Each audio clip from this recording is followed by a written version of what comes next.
Our family seemed ideal on paper. My name is Lily Mitchell. Mom took great pride in her position at the tax service. She'd come home every evening with her briefcase full of paperwork, talking about promotions and pension plans. Dad worked for the city administration, but he never truly liked it. His entrepreneurial ideas would spill out on napkins during dinner. "Think about it, Sarah," he'd say with excitement gleaming in his eyes. "A complete network of niche retailers." Mom would cut him off before he could finish. "We have job security and good benefits, James. Why isn't that enough for you?" Back then, I didn't understand their arguments. To me, Dad's dreams seemed like fairy tales full of possibility. But Mom would just press her lips together and shake her head. Then came that night. While I played with my dolls, I heard Mom's voice piercing through the walls. "Oh, you got a loan. How irresponsible." Her voice trembled with anger. "What's the price, James?" "Please, I've done the research," Dad pleaded. "Do you even understand? Do you want us homeless?" I tiptoed to my door, peeking through a small crack to see Mom's face flushed with anger as she paced. "No matter how low you go, James, I won't follow you." The next morning, Dad was gone. Mom told me he'd started a business in a different city. He hadn't even said goodbye. Weeks turned into months. I knew Dad's business was succeeding from the way Mom looked at the alimony checks, her face twisted with a mixture of anger and resentment, but he never reached out to me. Mom threw herself even deeper into her work. With longer hours at the office, she hired Elena, a babysitter, to take care of me. "Your mother's working hard for you," Elena would explain whenever I asked why Mom was never home. But I knew better. Mom was avoiding me, the one who'd attest to Dad's success. She preferred her spreadsheets over facing me, his daughter. Sometimes I overheard her on the phone with friends. He made it work, but at what cost? He left his own daughter behind. Mom hadn't just pushed Dad away. She'd chosen stability over the unpredictability of his ambitions. And so I was caught in the middle of their broken marriage, watching as Dad built his empire from afar and Mom became even more isolated. In our otherwise colorless existence, Grandma Marion was the splash of color. Her warmth and energy filled the house whenever she visited, but even her presence sparked tension. "Sarah, look around," Grandma would say, gesturing to our empty house. "What have you done to this family? James is thriving, and you've driven everyone away. Are you proud?"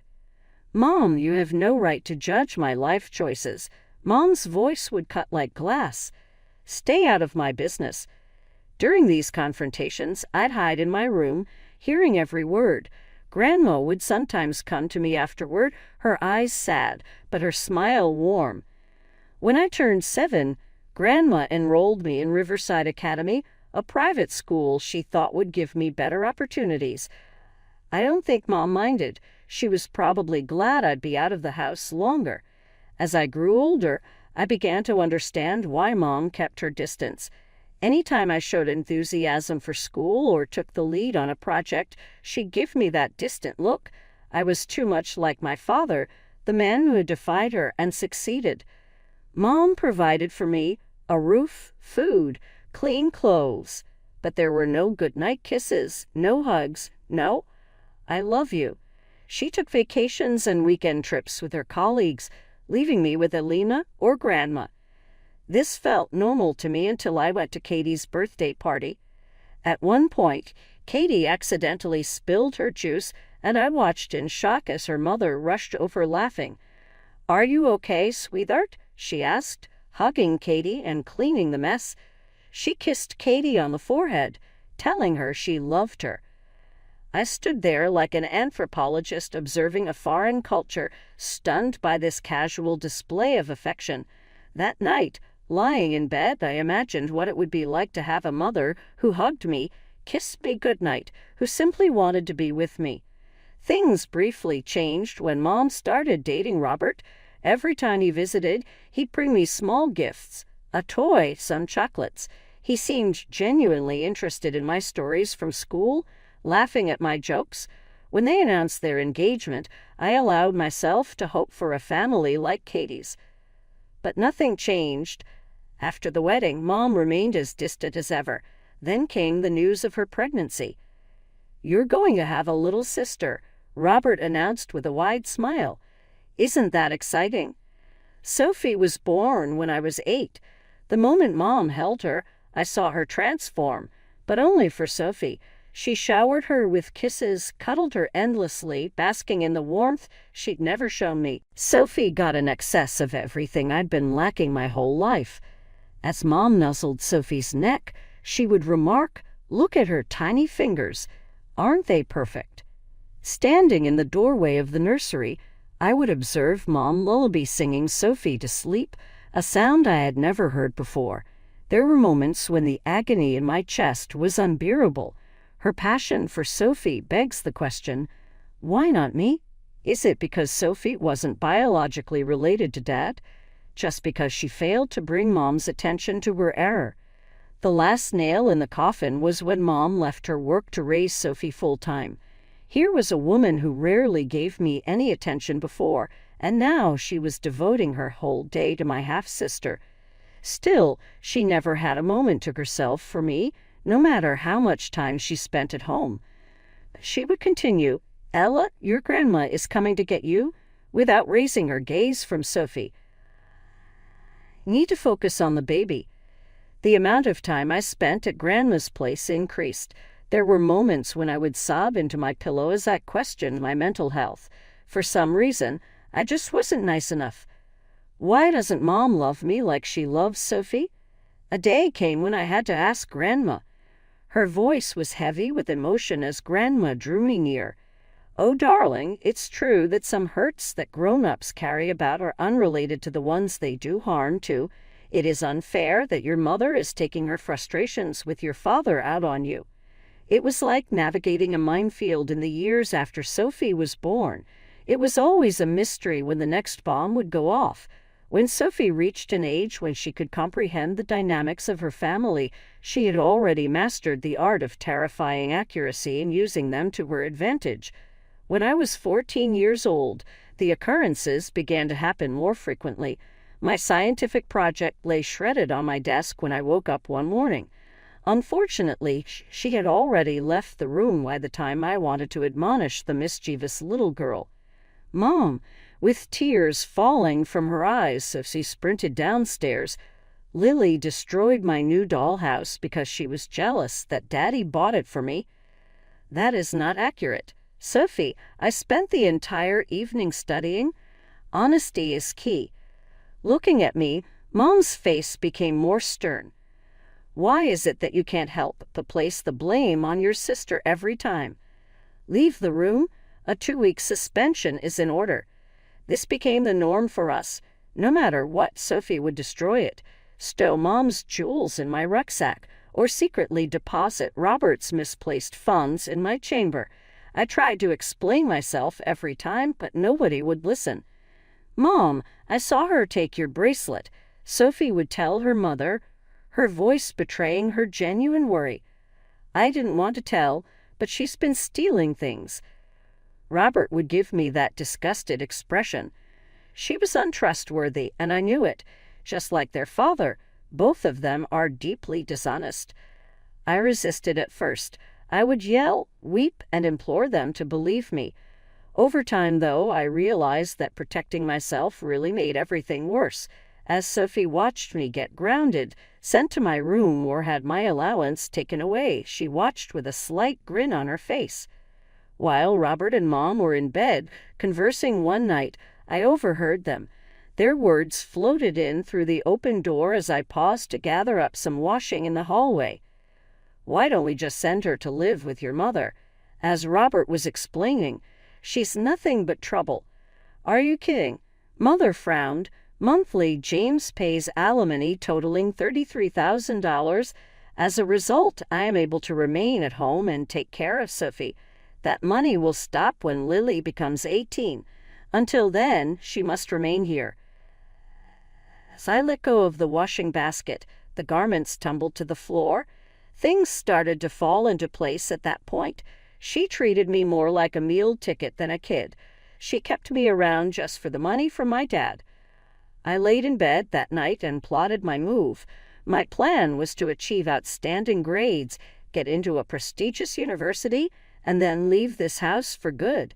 In an effort to spend as little time as possible at home, I began to spend more time at the library and to take more classes.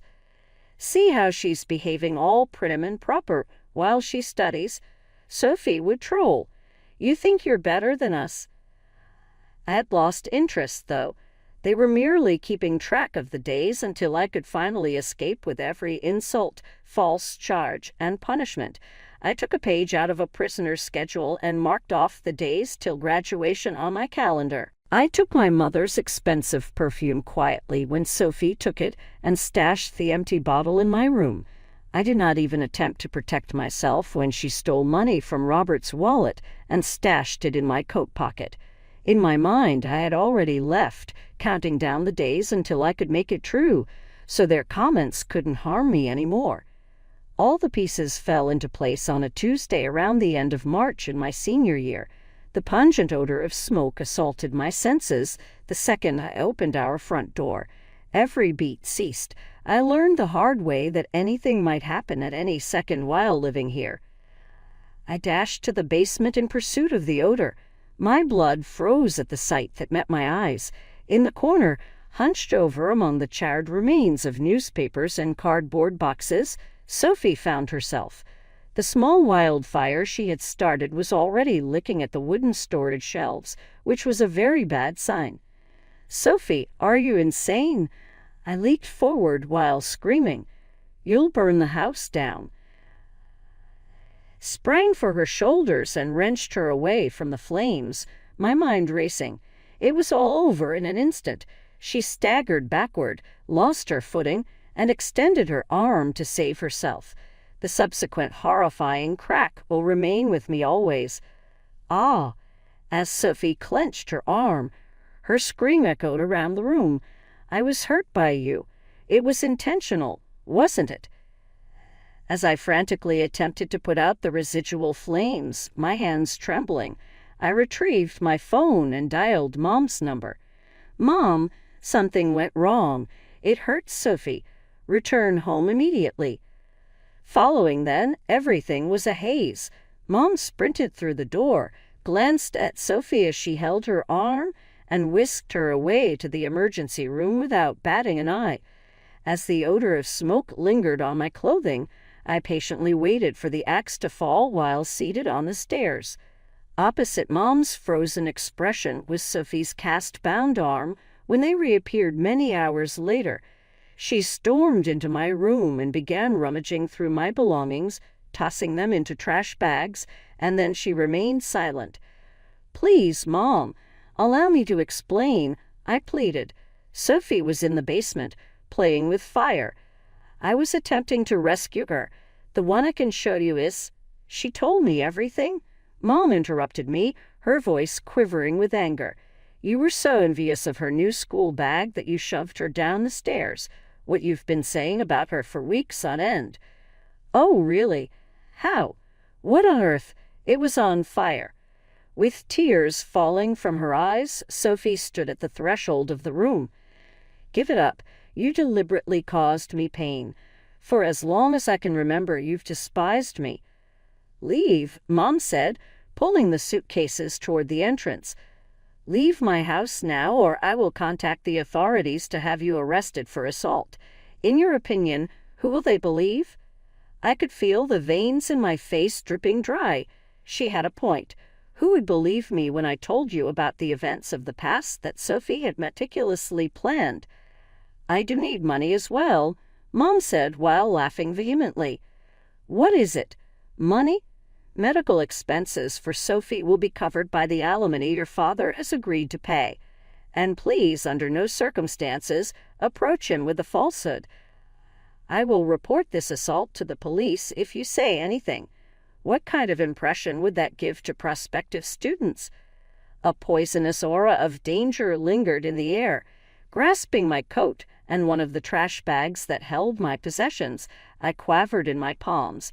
The remainder of my belongings were strewn across our front yard like storm debris.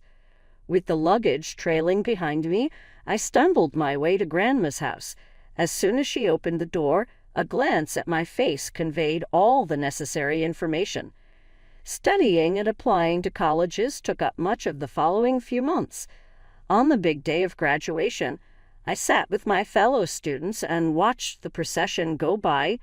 In spite of everything, I held out hope that I may see Mom's face among the spectators. I received my diploma with honors, but no one else was there save my proud grandma. My perseverance and strong academic performance allowed me to secure a full scholarship to attend the business school at State University. For 4 years, I was able to be myself and succeed without fear of retaliation or false allegations. My career in marketing began soon after I earned my bachelor's degree in business management. My escape from the misery of my childhood home deepened with each passing year as the 8 years whizzed by. Most significantly, I was at peace, had a prosperous profession, and lived in my own apartment. Despite my many challenges, my only relative, Grandma, was always there for me. Finally, I crossed paths with David. He splattered his latte all over me and me too as we literally bumped into each other at a coffee establishment. We were too embarrassed to get mad. Instead, we laughed it off. "Let me buy you a replacement coffee," offered the man, "and maybe a new blouse." After meeting over coffee, we went out to dinner, which sparked more dates, and before we knew it, we were engaged and making wedding plans. Grandma, who wept joyful tears the whole ceremony, was the only other person present besides us and the judge. Under her breath, she muttered, "You deserve this happiness, sweetheart," as we danced the mother-daughter routine that she had insisted. David was the proud owner of a thriving fast food franchise that extended all over the city. During dinner one night, he brought up the fact that he was struggling with supply chain management. An expert in analysis, he remarked, "Would you be open to joining me in the office? To keep an eye on our purchases, I could use the help of someone I trust." That opportunity was too good to pass up. At last, I could put my business acumen to work for a family company, ideally a strong one, based on mutual respect and trust. Patterns began to emerge within a few months of delving into the papers. There were a number of vendors who routinely overcharged and provided low-quality goods. Fresh Fields Produce stood out among the vendors. I made the comment, "David, look at these numbers," as I spread out reports across our dining table one evening. For vegetables that is barely passable, Fresh Fields has been charging us 40% more than market value. Additionally, have a look at these delivery records. Our inventory management is negatively impacted by their constant tardiness. David gave the reports his full attention. "My darling, this is absolutely stunning. The narrowness of our profit margins is understandable. I am immediately ending their contract." I explained, "I've already researched some alternatives," and then I pulled out additional paperwork. These 3 companies have better prices and quality ratings. A wave of pride washed over me as I witnessed David launch into the process of contacting potential new suppliers, collaborating, having faith in one another, and creating something substantial. This was the essence of a genuine partnership. I was in the middle of checking contracts with suppliers when my phone started buzzing from an unfamiliar number. I hesitated for a moment before responding. "Hello, Ella, it's Sophie." The grip on the phone grew tighter in my hand. After a decade of remaining silent, "This is it." "What do you want?" I spoke in a businesslike, impartial tone. "Our sister's unable to keep up. We should have coffee and chat because there's a lot on our minds." "No, that was a strong and conclusive word. Say what you need to say." Suddenly, Sophie's voice lost its artificial sweetness, and there was a pause. "All right. A major error is on the horizon for your hubby. My fiancé owns a business called Fresh Fields Produce." Everything fit together with a gruesome precision. "After 3 months of planning, Marcus and I will tie the knot," Sophie announced. We have been meticulously arranging every detail of this spectacular wedding, the location, the dress, the catering, for months. However, the profits from your husband's restaurant business are essential for covering the costs. The news seems so unbelievable to me. Are you telling me you've been deliberately overcharging our restaurants to fund your wedding? Stop being so arrogant, Sophie said with a snarl. Marcus merely made minor adjustments to the prices. Ella, this is essential. Reassure David that we should continue with our contract. Adjusted the prices? My voice was getting louder. Some of the stuff was almost spoiled when it came, and you're charging 40% more than the market rate for it. You are deceiving us. It's just business, my dear. You owe me money for all you did anyway. Everything I did? I interrupted her. So you're referring to the time you started a fire in the basement, which led to my eviction, or the years you secretly stored stolen goods in my room? Please just speak with David, Sophie insisted. Tell him to keep our contract. Or what? I dared to dream. Are you going to fabricate another story about me? No longer am I that timid little girl, Sophie. Stop trying to con my husband's business out of money for your fairy tale wedding. I won't assist you. Come up with a different plan to finance your cathedral. After saying, "You'll regret this," she spit out and severed the call. The next time my phone rang was 20 minutes later. She began, "Mom," without introduction. "Wow, you're really bold. In light of all that this family has accomplished for you?" I literally chuckled. Relatives? Check. Which one of your relatives? The one who falsely accused me of stealing. That person who dumped my dirty laundry into trash bags and left me on the street. Your sister is finally getting married and happy, and you're attempting to spoil everything. You ungrateful little. In what ways are you loyal? Loyalty. This time my voice was steady. Listen, Mom, I want to talk to you about loyalty. When I needed a mother, where were you, faithful and supportive? While Sophie was trying to frame me for stealing. How about that time I was sound asleep on Grandma's couch, and you decided to trust another fib from Sophie? You broke her arm. Mom yelled loudly. She was saved from certain death by my actions. In the basement, she was tinkering with flames. On the other hand, was that helpful detail lost on you? The truth, though, was never your desire, was it? You were only looking for reasons to despise me because I brought up memories of your dad. Don't you dare. No, you don't dare. I interrupted her. Nobody has the right to expect anything from me. Grandma is the only relative I have who truly cares for me. If Sophie and her fiancé are sincere, they will figure out a means to pay for the wedding. I refuse to stand by while they plunder my husband's company. I ended the call after that. I remember sitting in the living room with David that night, my hands encircling a cup of lukewarm tea. I filled him in on all the details of Sophie and Marcus's plan to overcharge our businesses in order to pay for their extravagant wedding. As he listened intently, David's expression darkened with each nuance. He leaned over and grabbed my hands as soon as I was done. My darling, simply terminating their contract won't do. I'm going to make sure that all of the local eatery owners are aware of what Fresh Fields Produce does for a living. Are you sure? Excuse me, I inquired. They'll probably try to cause trouble. Affirm, let them try, came from David. They are engaging in fraud, not only unethical behavior. My business and my wife are both things that I fiercely guard. Throughout the subsequent 7 days, David disseminated the paperwork I had collected to other business owners in his network who own restaurants. There was an enormous and rapid reaction. Restaurants started terminating their agreements with Fresh Fields Produce one by one. Marcus's standing in the field plummeted. Mom called again shortly after. "This is getting out of hand," she growled. "You're destroying your sister's future out of spite." "Mother, no. That was caused by their own deceit." Threatening. "Well, let's see how you like being cut off completely." She spoke out. "This evening, I will be speaking with your grandma.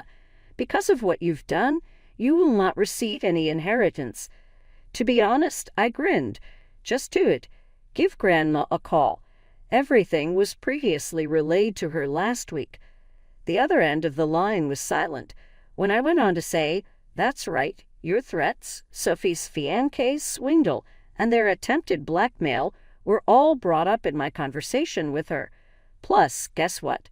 Already she has revised her will. I am her only descendant. Regarding the money, I couldn't care less. I am capable of creating my own future without taking advantage of anybody, unlike certain people." Before hanging up, Mom responded with a series of profanities. Time elapsed. I found out that Sophie's ideal wedding had been postponed via word of mouth. Nothing fancy like a cathedral, a designer clothing, or gourmet food. Instead, a little ceremony was held in City Hall between her and Marcus. Her big day and her fiancé's business were both ruined, and she apparently blamed me for it. Yet calmness was all I experienced. Defeating their deception was a first for me. I had never done it before. I was no longer swayed by their threats. Grandma had supper with us last week. She gave me a tight squeeze while we watched the sun go down in our garden. "You know, Ella," she remarked, "there are instances when the family into which you are born may not always be the greatest fit. In this place, you have created something very lovely, a faithful marriage, a trustworthy company, and a life of honesty. How proud I am of you." In spite of, or perhaps because of, the obstacles they had placed in my path, I stood here, taking stock of my life and the things I had created. Although Sophie and Mom may hold me responsible for their shortcomings, I am aware of the reality. The decisions they made, the lies they told, and the brutality they displayed ultimately led to their demise. My true family, founded on love, trust, and honesty, is now here. It's been my lifelong dream, and they will never be able to strip me of that.